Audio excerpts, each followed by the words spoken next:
La prose du Transsibérien et de la petite Jeanne de France. En ce temps-là, j'étais en mon adolescence. J'avais à peine 16 ans et je ne me souvenais déjà plus de mon enfance. J'étais à 16 000 lieues du lieu de ma naissance. J'étais à Moscou, dans la ville des 1003 clochers et des 7 gares. Et je n'avais pas assez des 7 gares et des 1003 tours, car mon adolescence était si ardente et si folle que mon cœur tour à tour brûlait comme le temple d'Éphèse ou comme la place rouge de Moscou quand le soleil se couche. Et mes yeux éclairaient les voies anciennes, et j'étais déjà si mauvais poète que je ne savais pas aller jusqu'au bout. Le Kremlin était comme un immense gâteau tartare croustillé d'or, avec les grandes amandes des cathédrales toutes blanches, et l'or mielleux des cloches. Un vieux moine me lisait la légende de Novgorod.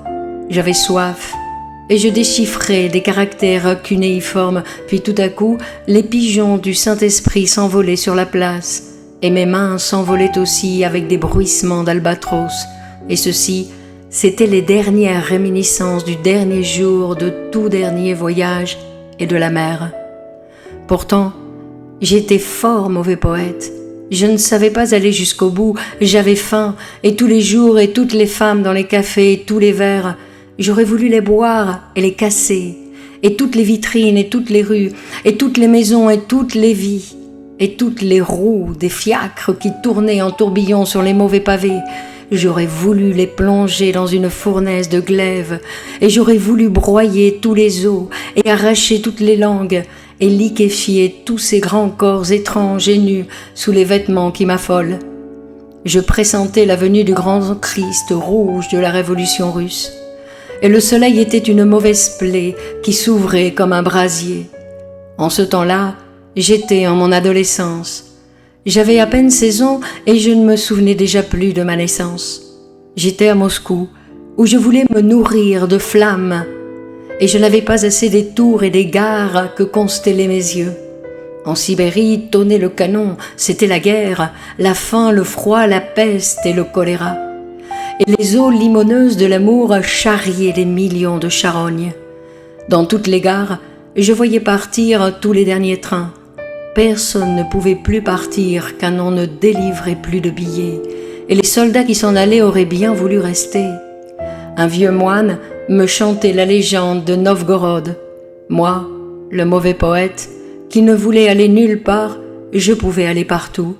Et aussi les marchands avaient encore assez d'argent pour aller tenter faire fortune. Leur train partait tous les vendredis matins. On disait qu'il y avait beaucoup de morts. L'un emportait 100 caisses de réveil et de coucou de la forêt noire, un autre des boîtes à chapeaux, des cylindres et un assortiment de tire-bouchons de Sheffield. Un des autres, des cercueils de Malmöe, remplis de boîtes de conserve et de sardines à l'huile. Puis il y avait beaucoup de femmes, des entrejambes à louer qui pouvaient aussi servir, des cercueils. Elles étaient toutes patentées. On disait qu'il y avait beaucoup de morts là-bas. Elles voyageaient à prix réduit et avaient toutes un compte courant à la banque. Or, un vendredi matin, ce fut enfin mon tour, on était en décembre, et je partis moi aussi pour accompagner le voyageur en bijouterie qui se rendait à Karbin. Nous avions 2 coupés dans l'express et 34 coffres de joaillerie de Forbsein. De la camelote allemande made in Germany, il m'avait habillé de neuf et en montant dans le train, j'avais perdu un bouton. Je m'en souviens, j'y ai souvent pensé depuis. Je couchais sur les coffres et j'étais tout heureux de pouvoir jouer avec le Browning nickelé qu'il m'avait aussi donné. J'étais très heureux, insouciant, je croyais jouer aux brigands. Nous avions volé le trésor de Kolgonde. Nous allions, grâce au Transsibérien, le cacher de l'autre côté du monde. Je devais le défendre contre les voleurs de l'Oural qui avaient attaqué les saltimbanques de Jules Verne, contre les Koutzngous, les boxers de la Chine et les enragés petits mongols du Grand Lama, Ali Baba et les 40 voleurs, et les fidèles du terrible vieux de la montagne, et surtout contre les plus modernes, les rats d'hôtel et les spécialistes des express internationaux. Et pourtant, j'étais triste comme un enfant. Les rythmes du train, la moelle chemin de fer, les psychiatres américains, le bruit des portes, des voix, des essieux grinçant sur les rails congelés, le ferlin d'or de mon avenir, mon Browning, le piano et les jurons des joueurs de cartes dans le compartiment d'à côté, l'épatante présence de Jeanne, l'homme aux lunettes bleues qui se promenait nerveusement dans le couloir et me regardait en passant, froissi de femme, et le sifflement de la vapeur, et le bruit éternel des roues en folie dans les ornières du ciel. Les vitres sont givrées, pas de nature. Et derrière, les plaines sibériennes, le ciel bas, et les grandes ombres des taciturnes qui montent et qui descendent. Je suis couché dans un plaid, bariolé comme ma vie, et ma vie ne me tient pas plus chaud que ce châle écossais, et l'Europe tout entière aperçue au coupe-vent d'un express à toute vapeur n'est pas plus riche que ma pauvre vie, ce châle effiloché sur les coffres remplis d'or, avec lequel je roule, que je rêve, que je fume, et la seule flamme de l'univers est une pauvre pensée. Du fond de mon cœur des larmes me viennent, du fond de mon cœur des larmes me viennent.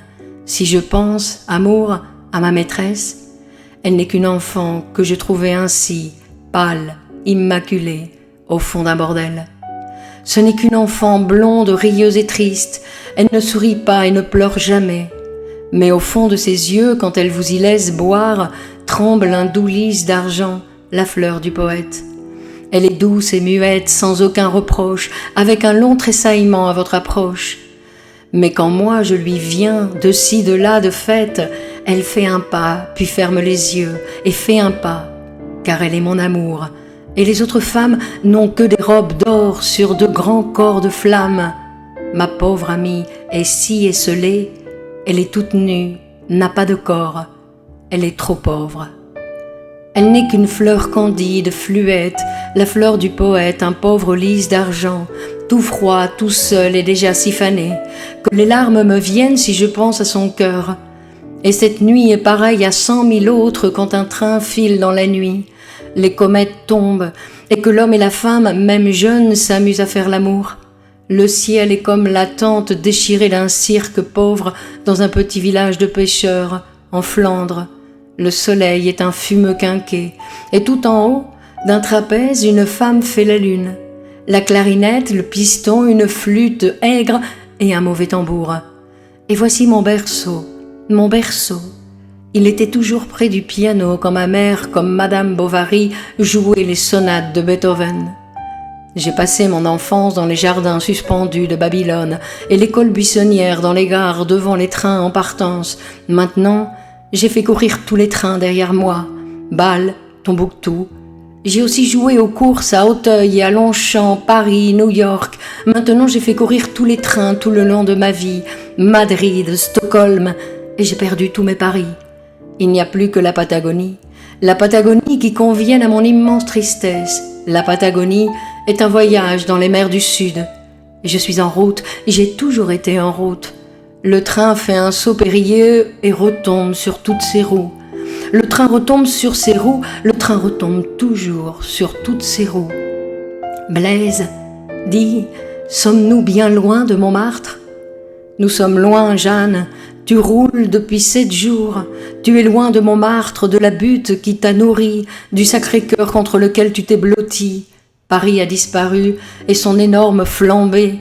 Il n'y a plus que les cendres continues, la pluie qui tombe, la tourbe qui se gonfle, la Sibérie qui tourne, les lourdes nappes de neige qui remontent, et le grelot de la folie qui grelotte, comme un dernier désir dans l'air bleui.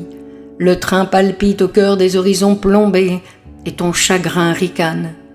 Dis, Blaise, sommes-nous bien loin de Montmartre ? Les inquiétudes, oublie les inquiétudes, toutes les gares lézardées, obliques sur la route, les fils télégraphiques auxquels elles pendent, les poteaux grimaçants qui gesticulent et les étranglent. Le monde s'étire, s'allonge et se retire comme un accordéon qu'une main sadique tourmente. Dans les déchirures du ciel, les locomotives en folie s'enfuient. Et dans les trous, les roues vertigineuses, les bouches, les voix, et les chiens du malheur qui aboient à nos trousses, les démons sont déchaînés, ferraillent, tout est un faux accord. Le broum, broum, broum des roues, choc, rebondissement, nous sommes un orage sous le crâne d'un sourd. Dis, Blaise, sommes-nous bien loin de Montmartre? Mais oui, tu m'énerves, tu le sais bien, nous sommes bien loin. La folie surchauffée beugle dans la locomotive, la peste, le choléra se lèvent comme des braises ardentes sur notre route. Nous disparaissons dans la guerre en plein dans un tunnel. La faim, la putain, se cramponne aux nuages en débandade effiante des batailles en tapuant de mort. Fais comme elle, fais ton métier. Dis, Blaise, sommes-nous bien loin de Montmartre? Oui, nous le sommes, tous les boucs émissaires ont crevé dans ce désert. Entends les sonnailles de ce troupeau galeux, Toms, Tcheliabski, Keims, Obi, Taïke, Verbne, Odinsk, Kourgan, Samara, Pensa, Touloun. La mort en Mandchourie est notre débarcadère et notre dernier repère. Ce voyage est terrible. Hier matin, Ivan Oulitch avait les cheveux blancs. Et Koulia Nikolai Ivanovitch se ronge les doigts depuis 15 jours. Fais comme elle, la mort, la famine, fais ton métier. Ça coûte 100 sous, en transsibérien ça coûte 100 roubles. En fièvre les banquettes et rougeois sous la table, le diable est au piano. Ses doigts noueux excitent toutes les femmes, la nature les gouge. Fais ton métier jusqu'à Carbine. Dis, Blaise, sommes-nous bien loin de Montmartre? Non mais, fiche-moi la paix, laisse-moi tranquille, tu as les hanches angulaires, ton ventre est aigre, et tu as la chaude pisse. C'est tout ce que Paris a mis dans ton giron, c'est aussi un peu d'âme, car tu es malheureuse, j'ai pitié. J'ai pitié, viens vers moi sur mon cœur. Les roues sont les moulins à vent d'un pays de cocagne, et les moulins à vent sont les béquilles qu'un mendiant fait tournoyer. Nous sommes les cul-de-jatte de l'espace, nous roulons sur nos 4 plaies. On nous a rogné les ailes de nos 7 péchés, et tous les trains sont les bilboquets du diable, basse-cour. Le monde moderne, la vitesse n'y peut, mais le monde moderne, les lointains sont par trop loin, et au bout du voyage, c'est terrible d'être un homme avec une femme. Blaise, dis, sommes-nous bien loin de Montmartre? J'ai pitié, j'ai pitié. Viens vers moi, je vais te conter une histoire. Viens dans mon lit, viens sur mon cœur, je vais te conter une histoire. Oh, viens, viens. Aux Fidji règne l'éternel printemps, la paresse, l'amour pâme les couples dans l'herbe haute et la chaude syphilis rôde sous les bananiers. Viens dans les îles perdues du Pacifique, elles ont nom du phénix et des marquises, Bornéo et Java, et s'élèvent à la forme d'un chat. Nous ne pouvons pas aller au Japon. Viens au Mexique, sur les hauts plateaux, les tulipiers fleurissent, les lianes tentaculaires sont la chevelure du soleil, on dirait la palette et le pinceau d'un peintre, des couleurs étourdissantes comme des gonds. Rousseau y a été, il y a ébloui sa vie. C'est le pays des oiseaux, l'oiseau du paradis, l'oiseau lyre, le toucan, l'oiseau moqueur, et le colibri niche au cœur des lys noirs. Viens, nous nous aimerons dans les ruines majestueuses d'un temple aztèque, tu seras mon idole, une idole bariolée, enfantine, un peu laide et bizarrement étrange. Oh, viens, si tu veux, nous irons en aéroplane et nous survolerons le pays des 1000 lacs. Les nuits y sont démesurément longues. L'ancêtre préhistorique aura peur de mon moteur, j'atterrirai et je construirai un hangar pour mon avion avec les os fossiles de mammouth. Le feu primitif réchauffera notre pauvre amour, samovar, et nous nous aimerons bien bourgeoiseusement près du pôle. Oh, viens, Jeanne, Jeannette, Ninette, Nini, Ninon, Nichon, Mimi, Mamour, ma poupoule, mon Pérou, Dado, Dondon, Carotte, ma crotte, Chouchou, petit cœur, cocotte, chérie, petite chèvre, mon petit péché mignon, concon, coucou. Elle dort, et de toutes les heures du monde, elle n'en a pas gobé une seule. Tous les visages entrevus dans les gares, toutes les horloges, l'heure de Paris, l'heure de Berlin, l'heure de Saint-Pétersbourg et l'heure de toutes les gares, et à Oufa, le visage ensanglanté du canonnier, et le cadran bêtement lumineux de Grodno, et l'avance perpétuelle du train. Tous les matins on met les montres à l'heure, le train avance et le soleil retarde, rien n'y fait. J'entends les cloches sonores, le gros bourdon de Notre-Dame, la cloche aigrelette du Louvre qui sonne à la Saint-Barthélemy, les carillons rouillés de Bruges-la-Morte, les sonneries électriques de la bibliothèque de New York, les campagnes de Venise et les cloches de Moscou, l'horloge de la Porte Rouge qui me comptait les heures quand j'étais dans mon bureau et mes souvenirs. Le train tonne sur les plaques tournantes, le train roule. Un gramophone graseille une marche tzigane et le monde, comme l'horloge du quartier juif de Prague, tourne éperdument à rebours. Effeuille la rose des vents. Voici que bruissent les orages déchaînés. Les trains roulent en tourbillon sur les réseaux enchevêtrés. Bilboquet diabolique. Il y a des trains qui ne se rencontrent jamais. D'autres se perdent en route. Les chefs de gare jouent aux échecs, tric-trac, billard, carambole, parabole. La voie ferrée est une nouvelle géométrie.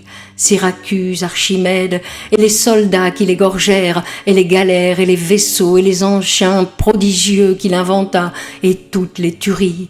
L'histoire antique, l'histoire moderne, les tourbillons, les naufrages, même celui du Titanic que j'ai lu dans un journal, autant d'images, associations que je ne peux pas développer dans mes vers. Car je suis encore fort mauvais poète, car l'univers me déborde, car j'ai négligé de m'assurer contre les accidents de chemin de fer, car je ne sais pas aller jusqu'au bout. Et j'ai peur. J'ai peur, je ne sais pas aller jusqu'au bout, comme mon ami Chagall. Je pourrais faire une série de tableaux déments, mais je n'ai pas pris de notes en voyage.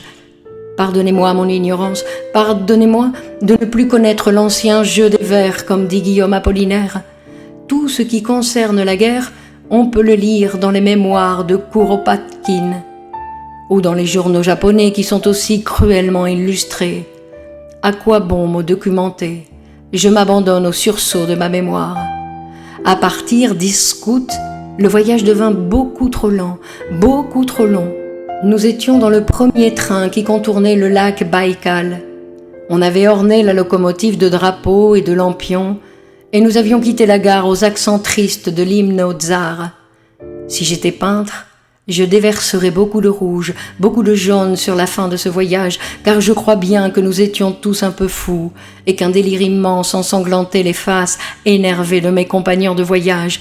Comme nous approchions de la Mongolie, qui ronflait comme un incendie, le train avait ralenti son allure, et je percevais dans le grincement perpétuel des roues les accents fous et les sanglots d'une éternelle liturgie. J'ai vu les trains silencieux, les trains noirs qui revenaient de l'extrême-orient et qui passaient en fantômes. Et mon œil, comme le fanal d'arrière, court encore derrière ces trains. À Talga, 100 000 blessés agonisaient faute de soins. J'ai visité les hôpitaux de Krasnoïarsk et à Kilok, nous avons croisé un long convoi de soldats fous. J'ai vu dans les lazarets les plaies béantes, les blessures qui saignaient à pleines orgues, et les membres amputés danser autour ou s'envoler dans l'air rauque. L'incendie était sur toutes les faces, dans tous les cœurs. Des doigts idiots tambourinaient sur toutes les vitres, et sous la pression de la peur, les regards crevaient comme des abcès. Dans toutes les gares, on brûlait tous les wagons, et j'ai vu des trains de 60 locomotives qui s'enfuyaient à toute vapeur, pourchassés par les horizons en rut, et des bandes de corbeaux qui s'envolaient désespérément après. Disparaître dans la direction de Port-Arthur. À Tita, nous eûmes quelques jours de répit, arrêt de 5 jours vu l'encombrement de la voie. Nous les passâmes chez monsieur Jankelevitch, qui voulait me donner sa fille unique en mariage. Puis le train repartit. Maintenant, c'était moi qui avais pris place au piano et j'avais mal aux dents. Je revois quand je veux cet intérieur si calme, le magasin du père et les yeux de la fille qui venait le soir dans mon lit. Moussorgovski et les liédères de Hugo Wolf et les sables de Gobi et à Kailar, une caravane de chameaux blancs.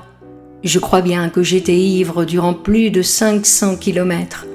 Mais j'étais au piano et c'est tout ce que je vis. Quand on voyage, on devrait fermer les yeux. Dormir, j'aurais tant voulu dormir. Je reconnais dans tous les pays les yeux fermés à leur odeur et je reconnais tous les trains au bruit qu'ils font. Les trains d'Europe sont à 4 temps, tandis que ceux d'Asie sont à 5 ou 7 temps. D'autres vont en sourdine, sont des berceuses. Et il y en a qui, dans le bruit monotone des roues, me rappellent la prose lourde de Maeterlinck. J'ai déchiffré tous les textes confus des roues et j'ai rassemblé les éléments épars d'une violente beauté que je possède et qui me force. Tsitsika, Icarbine. Je ne vais pas plus loin. C'est la dernière station. Je débarquai à Carbine comme on venait de mettre le feu au bureau de la Croix-Rouge. Oh, Paris, grand foyer chaleureux avec les tissons entrecroisés de tes rues et les vieilles maisons qui se penchent au-dessus et se réchauffent comme des aïeuls. Et voici des affiches, du rouge, du vert multicolore comme mon passé bref, du jaune. Jaune, la fière couleur des romans de France à l'étranger. J'aime me frotter dans les grandes villes aux autobus en marche. Ceux de la ligne Saint-Germain, Montmartre m'emportent à l'assaut de la butte. Les moteurs beuglent comme les taureaux d'or. Les vaches du crépuscule broutent le Sacré-Cœur. Oh Paris, gare centrale, débarcadère des volontés, carrefour des inquiétudes. Seuls les marchands de journaux ont encore un peu de lumière sur leurs portes. La Compagnie internationale des wagons-lits et des grands express européens m'a envoyé son prospectus. C'est la plus belle église du monde. J'ai des amis qui m'entourent comme des garde-fous. Ils ont peur, quand je m'en vais, que je ne revienne plus. Toutes les femmes que j'ai rencontrées se dressent aux horizons avec les gestes piteux et les regards tristes des sémaphores sous la pluie. Bella, Agnès, Catherine est la mère de mon fils en Italie. Et celle, la mère de mon amour en Amérique. Il y a des cris de sirènes qui me déchirent l'âme. Là-bas, en Mandchourie, un ventre tressaille encore comme dans un accouchement. Je voudrais n'avoir jamais fait mes voyages.